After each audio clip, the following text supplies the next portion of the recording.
Good morning, everyone. Welcome to TalkCrypto. Thanks for joining me as you join me on my daily sort of drive. As you know, I don't always do these videos every day, but whenever I get a chance, I certainly do. Over the bank holiday weekend, for those of you not in the UK, we have bank holiday weekends, and which is basically a nationwide sort of holiday, effectively. We have these throughout the year. So long story short, yeah, I do these videos as a one take, and this looks like the road ahead's closed for some reason, so we'll have to see how we get on. So we had a bank holiday. I do these videos as a way to try and help you guys out on this journey of crypto and Bitcoin. And I do them, whenever I can. I don't do them every day, but when I can get time and I'm not with family, and I sort of sneak it into parts of my day, like I'm doing right now, between errands and what have you. So, quick update on a couple of things. Basically, I just want to talk to you about something that was interesting that came out from a Savills report about property and how it was commentated on the news media, and it's quite interesting, and I just want to share that with you. But before I do, give us a like, give us a subscribe. Really appreciate your support. Why is this road closed? You gotta be kidding me. Diverted traffic. Come on. Right, I'm gonna go for it. I'm going for it. I don't know why the road's closed. I'm going for it. See where we end up. They might turn me around, but hopefully not. Where was I going? So yes, give us a subscribe. I'm waffling, but this is the joys of joining me for a drive as we chew the fat, talk about crypto, life, driving, whatever. Anything you want to chat about, put it in the comments, let me know. And yes, so before I get onto the topic, a quick update on my $1 a day Bitcoin challenge. And for those of you who are new to the channel, this is just a thing I'm doing with you to share with you. And I'm trying to do this as I keep looking at signs saying road ahead closed. I bet they're going to be closed, aren't they? I think bugger. We're stuffed. Right. Joys of one take videos is there's no editing, so it's raw and real. There we go. But anyway, we tried it. See what happens. And so it looks like we're gonna have to do a long detour, which, you know what, it's not a bad thing, because it means actually I've got a bit more time to chat to you guys. Right, so my $1 a day Bitcoin challenge is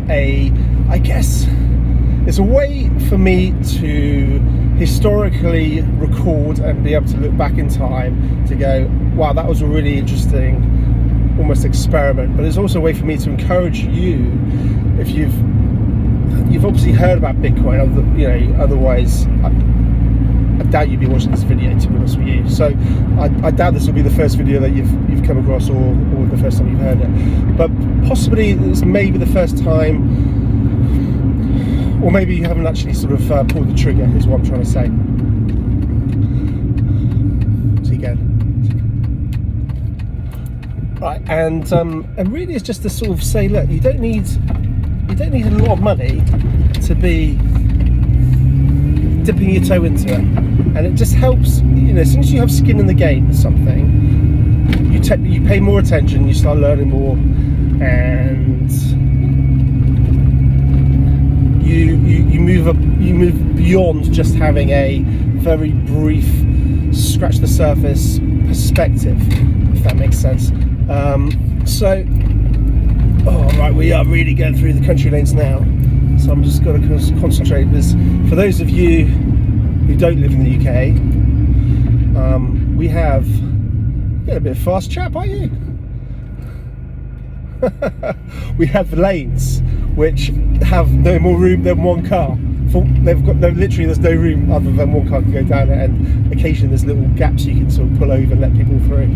But you do get some crazy people on these lanes who seem to think that they can still drive at 60-70 miles an hour. And for those of you in the States, you've probably got no idea what I'm talking about, but yeah, the joys of living in the countryside, which is very nice and quaint. And I'm sure for many of you who live in the city, it would probably be, the idea's probably quite nice.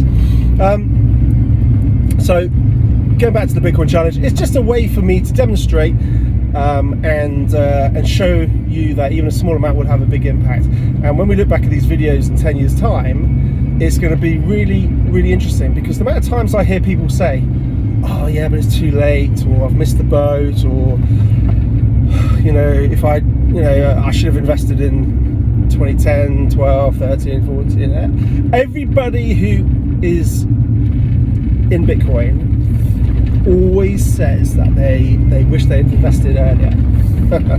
Everybody. The people in 2015 wish they'd invested in 2012. The people in 2012 wish they'd invested when they first heard of it. Oh my word, these roads in this was really nice countryside though. You know, as soon as they probably heard of it in 2010 or 2009 when it first came out.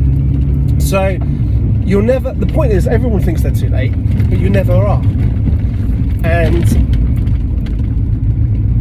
I have the belief that Bitcoin is just on a never-ending trajectory of upwards momentum. Now, you may think I'm crazy. Some people do. But the reality is, I mean, I might be wrong. Don't get me wrong. I might be completely wrong. I'm just some dude on you know, driving a car, having a chat to you. So what do I know? But you know what? If it's $1 a day, what have you got to lose? You know, if you can afford $1 a day, if you can afford, you know, maybe instead of getting your daily coffee, which costs now, I don't know, £3.50, £4, which is absolutely insane in the UK, maybe more if you were in the city, I don't know. You know, if you can afford, you know, just sacrifice a coffee, sacrifice a bar of chocolate, for goodness sake. I bought a Snickers bar the other day, it cost me £1. I was like, wow. And I did a video about this, and it's worth watching because it puts things in perspective. And I talk about how I think if you hold for the long term, whereas we're used to seeing our lives get more expensive, we'll see our lives get cheaper. No, I won't digress. Just watch that video. But it's a powerful thought experiment. So yeah, so I'm encouraging you to do my $1 a day challenge. I'm really pleased that some of my friends have actually stumbled across my channel. I've had a good laugh at the videos because, you know, it's a bit funny, especially if you know somebody who's doing it. And but the nice thing is that, you know, they're pulling the trigger and they're doing it. So I really encourage you to just do it. Dip your toe in. What have you got to lose?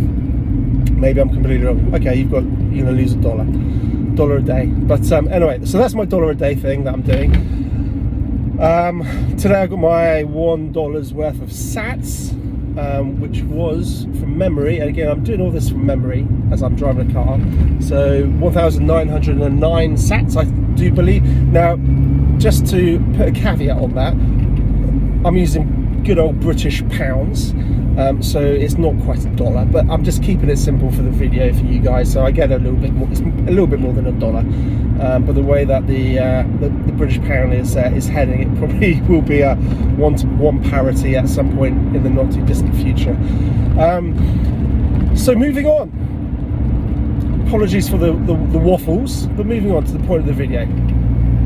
Okay, so there was a news channel that reported on a property report by Savills, which is a high-end sort of estate agency in the UK. I think they're international, to be fair, as well. I think they've got, you know, international sort of presence. Talking about house prices rising about 20% over the next 4 years, and obviously at this moment in time people are going, oh, that's just madness. You know, number one, you know, how can we see that happening? Property prices are coming down.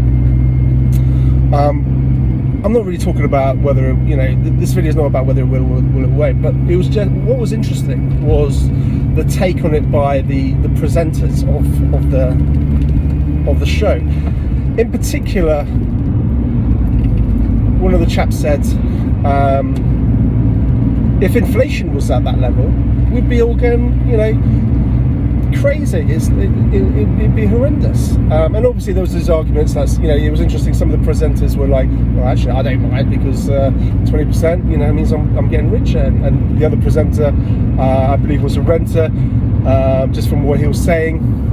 And he was obviously coming from a completely different perspective, just about being priced out of the market completely, and all the rest of it. And I won't go into, you know, into that specific point of the conversation, but I think that has its own merits, and it is really important. And I've talked about it a little bit before, about how, you know, how much damage that the money printing and all these asset price inflation is creating for society, for first-time buyers and all the rest of it. And it is a real massive problem. But the point I want to try and get across was the reaction of saying, oh wow, you know, if inflation was at 20% over the next 4 years, we'd be up in arms. Well, hang on, guys. 20% divided by 4, 5% a year. It is, you know, if you hadn't realised or not. So it's the amount of inflation is way above that anybody thinks. And there's a really interesting video that I'd highly encourage you to watch. It's a Raoul Pal video. He's talked about his everything code quite significantly over the last sort of however long. And he talks about why are we seeing this huge rise in asset prices? Why are we seeing this huge amount of inflation? Why are we seeing this debasement of our currencies, our buying power? Why is all this happening? And he has this thesis, which I buy into, that it's all to do with macroeconomics and ultimately demographics. Now, trying to sort of summarize this in a bite-sized way is challenging when you're not an economist, as you can probably guess. But in short, the amount of debt that we have as a country is driven by a really bad, as a world, is driven by demographics. In other words, our populations are declining, is the long story short. And so GDP isn't rising as fast as it needs to, which again, GDPs are driven a lot by demographics. And there has to be a lot of what he refers to as cowbell stimulus to help stimulate GDP. And a lot of this obviously was kicked off with the 2008 financial crisis. This is when it really started escalating at mass scale. When there was the, saving the banks and all the rest of it. But what we found is the debt cycle, and sort of fits in with the election cycles and the stimulus, all sort of.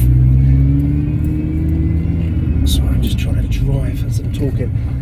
It all matches the business cycle, 4 or 5 year cycles, which also coincidentally fits in with the presidential election cycles in the USA. UK's 4 year cycles, but it all interlinks. And effectively, what he's saying is, the stimulus that comes into the system, if you look at it on a graph, and we'll talk about the liquidity into the system, is at 8%. So there's 8% liquidity increase year on year.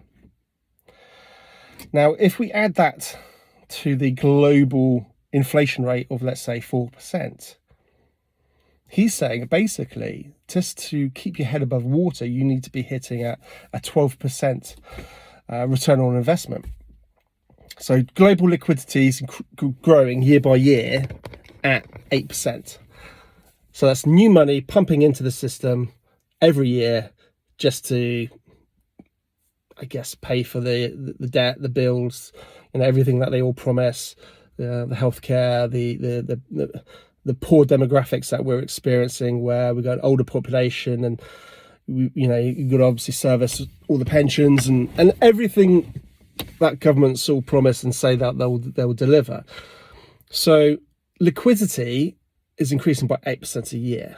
You don't really see that. We're not really aware of that. That's all hidden. That's when our pound, our dollar is not buying us as much as it used to. But we don't make a fuss because we're not really aware of it. We're not really clued on to money, the global systems of finance, how it all works. So most people don't really know what's going on. So this week we can buy something at bread at £1.50. Next year it's maybe £1.70. Most people probably don't really notice those sort of differences, but over time you can see it sort of compounds, and this is part of the reason why. Well, I'll come on to that. But so just to keep your head above water, with global liquidity rising at 8% on average year on year, worldwide inflation at say 4%, just to keep your head above water, you need to be hitting about 12%. And you think, wow, that's significant. That is really, really significant. That's actually very hard. What tends to happen when global liquidity sort of increases is asset prices increase. But it's a deception, because we think that our houses are going up. This is going back to that video talking about 20% over the next sort of 4 years. And I can see it. I can 100% see it. 5% a year over the next 4 years, 20%. But what's really interesting is people think that their house is going up in value. And yes, liquidity is driving up asset prices, whether it's the S&P 500, the FTSE 100, Bitcoin, gold, property, any hard assets. That's why having assets is really important. But in terms of property, and this is the difference between Bitcoin and property, is we think that house is worth more, and it's a deception. They're given an illusion that we're becoming wealthier, even though they're debasing their currency. But actually, what's actually happened is the value of the pound, the value of the dollar, is being reduced. So the perception of the value of the property is that it's more. It's just that actually your purchasing power is being reduced, and you're not able to buy as much of the house that you once could. So it's a bit of a deception. And although in pure monetary terms the houses are going up by say 20% over the next 4 years, that's actually the debasement of the currency. That's the deception. Bitcoin is an alien asset class. Is the best performing asset class that has over the last 15 years since it's been around ever. It outperforms every other asset class by margins of magnitude you cannot imagine. And again, this is a one-take video. I'd love to show you this graph that I've seen, where you got this bunch of asset classes all sort of pulled together, and up here there's white space, nothing, and up here there's Bitcoin all on its own. I think, and I may be mistaken what the figure is exactly, but I've heard I think Raoul Pal was saying it was it's 150% return on investment every year, and that's including the drawdowns, the big drawdowns that it has. It's the best performing asset class that's ever existed. It's going to significantly outperform property, everything else that you can imagine. Yet, it's a volatile asset class. I think it's something like 70% volatility. But with volatility brings opportunity. So it has big drawdowns and big upswings. But on average, over its lifetime, it's averaged 150% return on investment. Again, if I'm slightly wrong on that, let me know in the comments. But that's what I've seen, and that's what I've heard from other economists. So again, it always depends on where you draw your sort of graph and all the rest of it. But you know, whether you say it's 140%, 130%, whatever, it's the best performing asset class that's ever existed. And it's just a real shame that people haven't really, going back to the you know, the guy's reaction on, you know, on the fact that, you know, he was said, if inflation was at 20% over the next 4 years, we'd be up in arms. You know, house prices are going up by 20%. If inflation was like this, it'd be crazy. I mean, wake up, people. It is. You're being eaten alive, literally. Your money is being eaten alive. Even putting it in property is not going to save you. It's a massive problem. So I would highly encourage you to do the $1 a day challenge. If it's the first time you've invested in Bitcoin, just dip your toe into it. Don't go crazy. I've done a video about what to do and what not to do. I'm not going to repeat it, but don't go crazy. Don't invest more than you can afford to lose. Every investment has a risk. It's not a surefire guarantee. But be sensible. Don't leverage. Don't borrow, you know, don't put more in than you can afford to lose. Don't FOMO into projects. Don't go crazy. It's really, you know what? It's the simplest thing. It really is. It's just a buy and hold. For sure, within the crypto space, you can have other asset classes, other projects that will outperform Bitcoin. But they won't necessarily be around for the next 10, 20 years. And that's a really important point. They'll possibly go higher, they'll possibly crash even harder. I'm not going to get into that whole side of the video, but the point is just to keep your head above water, you need to be looking at a 12% return just to keep your head above water. And that's mad. And you know, when we all hear inflation, when we all hear about it on the news, you know, and we go, okay, you know, 4%, 3%, you know, again, you know, are they really telling us the true figures?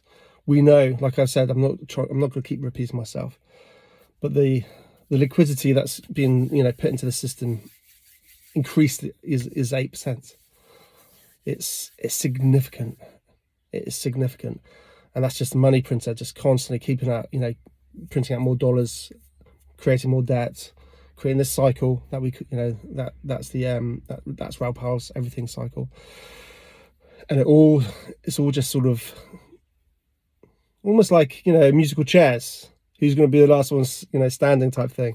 So guys, it's really important just to be aware of what's happening in the economy, what's happening with the bigger picture, trying to understand what money is, trying to understand the economic cycles, the monetary cycles, how it all interlinks and has a, you know, has an effect on each other. So guys, that was a longer video than I was expecting. I hope that was helpful.